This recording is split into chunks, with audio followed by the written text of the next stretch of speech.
పొట్టకూటి కోసం సౌదీ వెళ్తే తన యజమాని డబ్బులు ఇవ్వకుండా చిత్రహింసలు పెడుతున్నాడంటూ అనంతపురానికి చెందిన నిజాం ఆవేదన వ్యక్తం చేశారు. ఆజాద్ నగర్కు చెందిన నిజాం డ్రైవర్గా పనిచేస్తూ జీవనం సాగించేవారు. తన కుమారుడికి కిడ్నీ సమస్య రావడంతో 12 లక్షలు అప్పు చేశారు.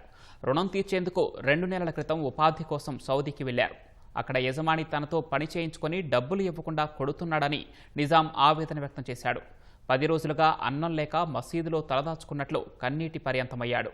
ఇండియన్ ఎంబసీతో మాట్లాడి తనకు విముక్తి కల్పించాలంటూ నిజాం వీడియో విడుదల చేశారు. తనను సొంతూరుకు తీసుకురావాలంటూ CM Chandrababu, deputy CM Pawan Kalyan Anantapuram urban ఎమ్మెల్యేను వేడుకున్నారు.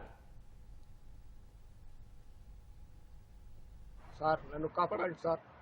సార్ నారా చంద్రబాబు నాయుడు గారు, లోకేష్ గారు, పవన్ కళ్యాణ్ గారు, దగ్గుబాటి వెంకటేష్ ప్రసాద్ గారు, అనంతపురం ఎమ్మెల్యే, అర్బన్ ఎమ్మెల్యే గారికి నా నమస్కారాలు సార్.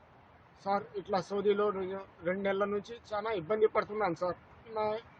నాకు చాలా కష్టం ఉండదు సార్. నా కఫీలు వచ్చి డైలీ 2 నెలల నుంచి కొడుతున్నాడు సార్. నాకు కొట్టి జీతం ఇవ్వడం లేదు. నా కొడుక్కి కిడ్నీ ప్రాబ్లం అయింది సార్. దానికి 12 లక్షల దాకా ఖర్చు చేసినాను సార్. చాలా అప్పులు ఉన్నాయి సార్. నేను డ్రైవర్ ఉద్యోగంలో ఇక్కడికి వచ్చాను. నా సౌదీ డైలీ నన్ను కొట్టి కొట్టి చాలా హింసిస్తున్నాడు సార్. సార్ నా వల్ల కావడం లేదు సార్. దయచేసి నన్ను ఇక్కడి నుంచి ఇండియాకు రప్పించుకోండి సార్. సార్ ప్లీజ్ సార్, మీ కాళ్ళు మొక్కుతాను సార్. నా కఫీలు వచ్చి డైలీ కొడుతున్నాడు సార్. ఇలా నీకు పోలీసులకి అప్పగించేస్తాను చెప్తాన్నాడు సార్. నా వల్ల కావడం సార్. 10 రోజులు సార్ తిండి తినక నాకు చాలా అవస్థలో ఉండాలి సార్.